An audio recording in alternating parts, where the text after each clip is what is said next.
can still vaguely hear things happening upstairs. No, I hear the echo when I clap. Yeah, I can hear that. Yeah. As long as hear the whole building creaking. As long as it's not echoing. Wow, what a cool picture. Anyway, hey geeks and gamers, Matt Lemke here with Through Gamer Goggles. Well, actually, I'm here with Palladium Books as well. We're at the Palladium Books Open House, which Kevin's actually made mention that it could be the last one that's actually here. So, if you're getting this, hopefully Saturday night, run down on Sunday and play some games. But I'm here with Matt or Matthew? Matthew. He goes by Matthew. I go by Matt. I go by whatever you want to call me. And it's Clements, not Clements. Yep. Huh. I wonder Matthew who else Clements. had that name. Anyway, we're going to chat a little bit about his career and how he got started with Palladium Books and where he's going or gone. We'll see. Anyway, Matt, so when did you start writing for Palladium? Let's see, in about 2010, I graduated from Central Michigan University in 2009. I decided to take some time off and just write screenplays. And one of the screenplays I wrote is what turned out to be Path of the Storm. Later on, eventually, I walked in the door with it. It was, I wrote a screenplay for Riffs, just showed up at the office. I live relatively nearby here. So I just showed up, had a written screenplay, convinced Kevin to read it. He liked it. I did an internship, and all of a sudden I was writing Riffs books. And he's a true-to-life freelancer in the sense that, actually, you totally bypassed writing for the Rifter, right? Yes. I mean, I have a few things that got into the rare. Rifter, but...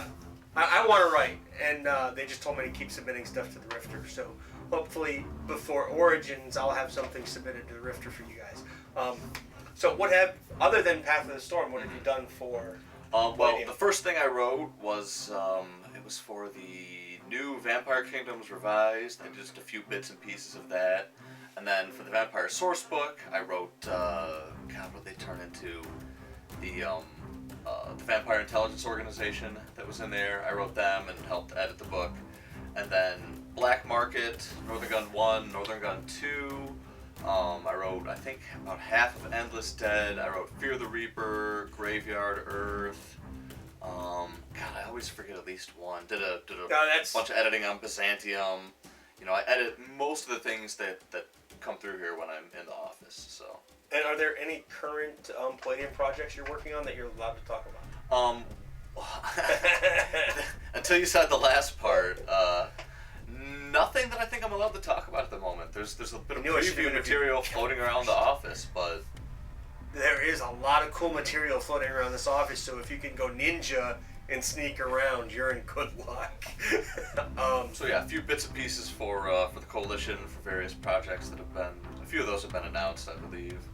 Well, there's more Coalition coming. Mm-hmm. Yeah, more Coalition coming. I'm kind of... As much as I'm in the loop with gaming, I'm out of the loop when it comes to certain things. And Rifts is apparently one of them, which saddens my heart. Actually, I think the last World book I bought was 20. Oh, really?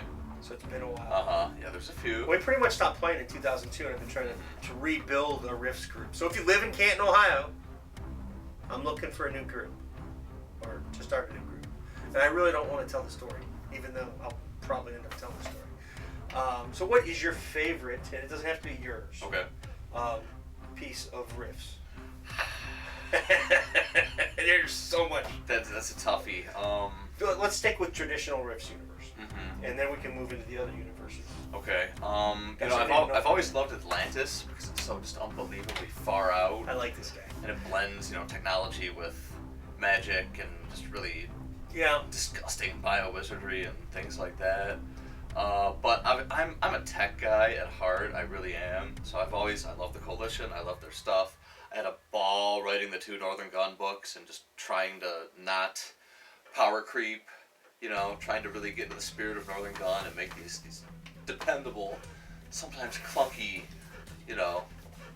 powerful machines. When I, as a GM, actually I haven't GM Drifts in a long time, but when we played in the 90s and the 80s, it wasn't hard to stay within the realm of what the technology should or shouldn't be. But now, 25 years later, it's a lot harder to say, hey, he's using this old. Oh, wait a minute, you guys don't know what a disc is. Right, exactly. The fact that technology has come so far since, what, 93, 92 when Rifts came out? I had to be earlier than that. Mm-hmm. I was playing in high school. Okay. I graduated in 90. Okay. Because I think Rifts was 91. Well, maybe we played in college and I'm a confused man, but I'm pretty sure maybe I got it. But early whatever it was, whatever it was, pre-internet. So it's things like that when you think about what. Yeah, it how would mostly smartphones change the coalition states? You know, I mean. Well, I'm working on a bar, you know, with the DJ is a cyber, so partial Borg, and it's like, well, wait a minute, I can do that. Oh no, I can't do that. Right. Yeah, you don't know. Yeah, where do you draw the line? It's the most challenging thing I think as a writer involved in creating adventures. Oh yeah. For refs is. Plus, most science fiction it's science fantasy. You know, the odds that it's going to happen are pretty. Well, but there's a cap with what can and can't happen within Rifts. Oh yeah. Oh, definitely. To a degree. Rifts has huge elements of fantasy, and it wouldn't.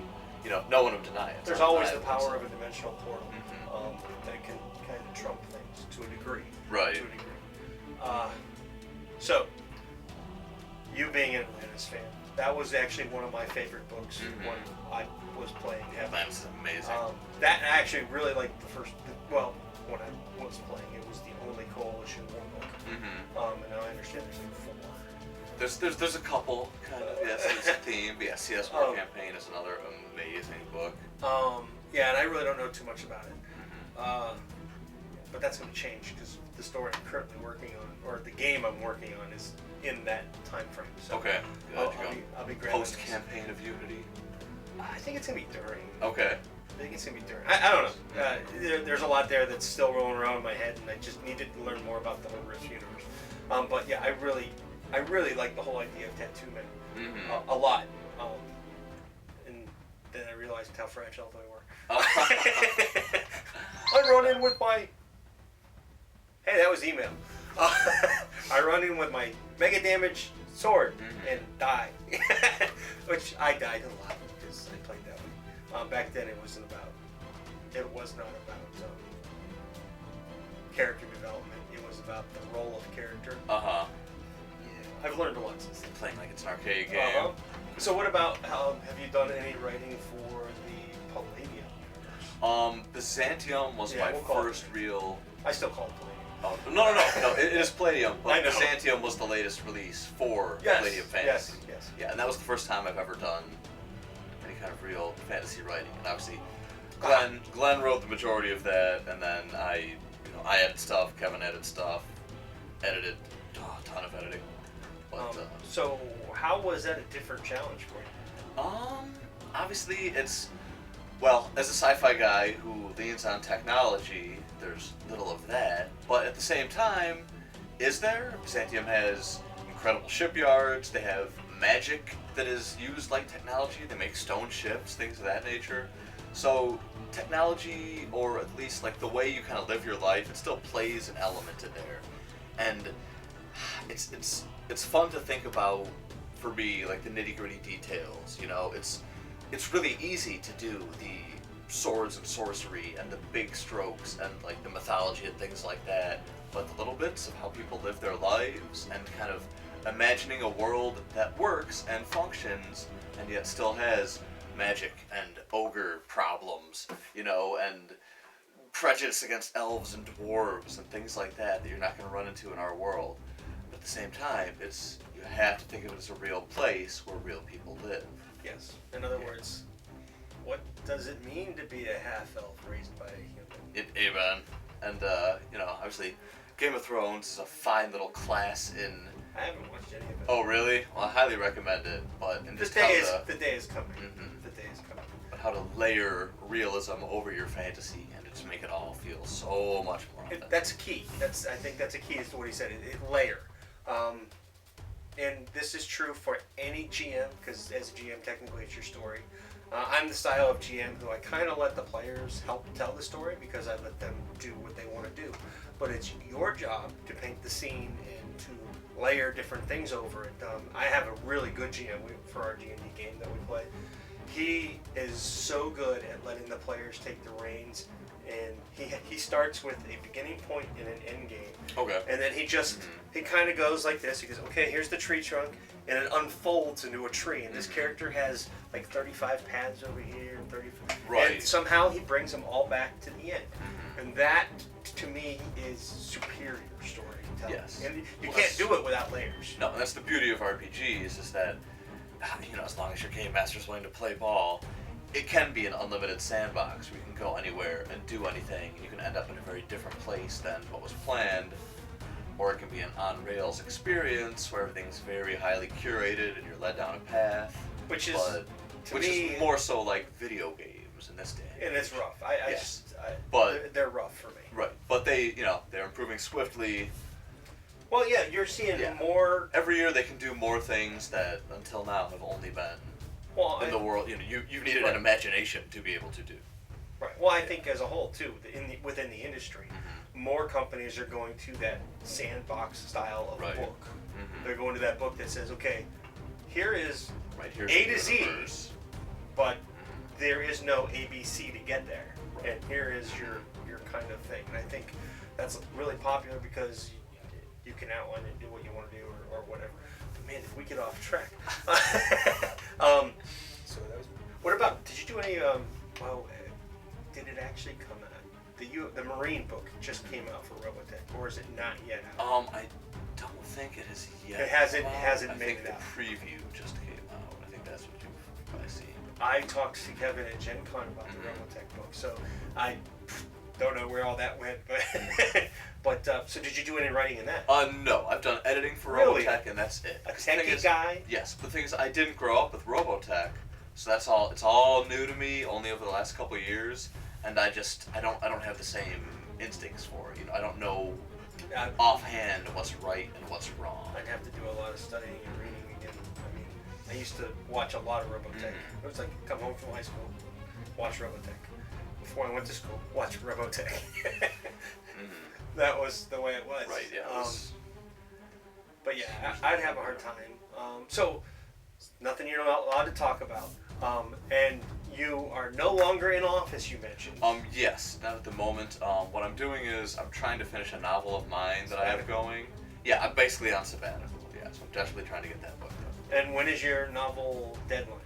I don't know. My personal deadline is end of June, but I've got July as a nice like buffer month to get more work done. So you're going to launch your Kickstarter for it at Gen Con?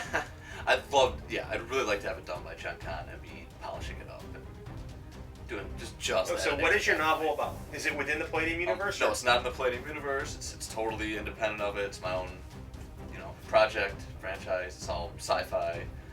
It's about space pirates, and I think I have a really nice twist on that. Is Charlie Blackburn in it? No, Charlie is not. But He should be. I can put him in as an Easter egg, that's for sure. That'd be good. He would probably appreciate that. Yeah, no, I'm sure you can kick out of it. That's it. That's all you're gonna tell us. Like, what is it in our solar system? A new solar system? No, it's not. Yeah, it's not near Earth at all. It's a totally different environment. But there are humans. I'm not gonna go that far out. But how many races are going to be involved? There's 3 main ones, but there's a smattering of lesser ones too that just aren't that big on the political scene. I've learned a lot from Kevin. We've got a lot of races. So what's the main plot point to the story? Well, basically, it's an ex-space pirate that gets kind of captured by they're called the Commonwealth. They're essentially the Federation in space and forced to work for them. So, kind of the way I've been describing it is, well, picture it as if you sat down to watch the new Star Wars movie and it's Han Solo and Chewbacca and you go, okay, I know exactly what this is going to be.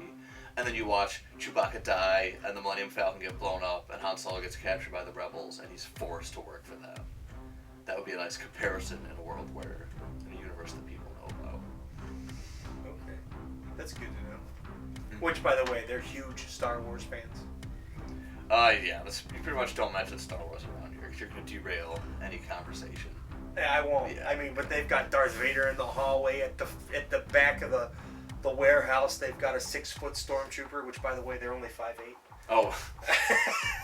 No, that's are they? Or is Mark Hamill only 5'8"? Actually, no. I think they're they're 5'10". No, Mark Hamill was short. And Right. They're clones. They're all the same height. He is actually short. That's how that line got in there. Whoa, off track. I'm just waiting to see where Jabba Hutt is in the bar. You know, I'm waiting for concert to happen. So you're gonna be back after your sabbatical. After the sabbatical, I am going to California. Oh, so you're going on vacation? Yeah. No, I'm moving out there. Oh, so you're leaving all? That's the plan. Well, Oh, you're still gonna freelance? Yes. I'll never stop freelancing. But yeah, I'm gonna be relocating in a couple months. So are your plans to pretty much start your own novel career and freelance primarily for Palladium, or are you gonna try and freelance for other? I'm gonna shop around and see what I can find out there. I'd like to get into video games, movies, TV, in some order. Well, when you're at Gen Con, if you go this year, Oh yeah, no. try and definitely. hit Matt Ford back up. Okay. He has some video game experience, and from what he tells me, it's a very good experience. Okay. Very good. I'm envious, actually. I'm looking. I need to stop working on my blog so much and start writing more. Well, the blog was supposed to be a break, and it turned out to be. It right, took over. It took over, and that's not necessarily a bad thing. Right. Hey, here's your writing as your escape from your blog. That's what. If you look at it that way. That's what it's turning out to be, and I originally started the blog to be my creative break from writing, and now it's like, now we don't really get to write. I'm doing good to write 6 hours a month. Wow, like outside the blog? Like outside the blog. Yeah. Well, because I've got 3 high school kids. That changes things up a little bit. Yeah, I've got 3 high school kids, and I still work, and I gotta get in shape. I need to lose 70 pounds, supposedly. I don't see 70 pounds coming off. I don't see 70 pounds that you have to lose. I weigh 250, but my doctor wants me back down to about 180. Okay. So we'll see. More news on that later. Anything else you want to add? I don't know. I think that's about it for the moment. right. Then Well, yeah, I'll check back in once that novel's done. Yeah, we can arrange that. Well, thanks, Matthew. All right. This will be up probably at the latest midweek. Okay. It all depends on how fast my computer's working. My new work schedule next week. So, thank you guys. If you're not at Palladium Open House, you should be.